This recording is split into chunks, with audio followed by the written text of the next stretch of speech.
Hello guys, আসসালামু আলাইকুম। আজকে আমরা বেরিয়ে পড়েছি। আজকে আমার চাচা ডাক্তার দেখানো লাগবে এবং আমরা তেলের লাইন দেখানোর চেষ্টা করব আজকে। বর্তমানে আমরা আছি কুষ্টিয়ার একটি তেল পাম্পের কাছে। তো এখানে থেকে এটা হচ্ছে আমাদের সেই তেল পাম্প এবং এখান থেকে যে লাইন শুরু হয়েছে।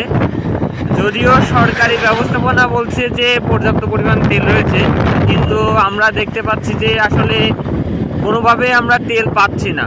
বিশেষ করে যেমন আমরা গতকালকে 7 ঘন্টা দাঁড়িয়ে থাকার পরে 400 টাকার তেল পেয়েছি, অর্থাৎ 3 লিটারের কাছাকাছি বলা যায়। যে বিভিন্ন কারণে দামের তারতম্য রয়েছে এবং মজুদ, যেহেতু সরকার বলছে অবৈধ কোনো মজুদ যদি থাকে সেই ক্ষেত্রে তাকে যদি আমরা ধরিয়ে দিই তাহলে 1 লক্ষ টাকা পুরস্কার দিবে।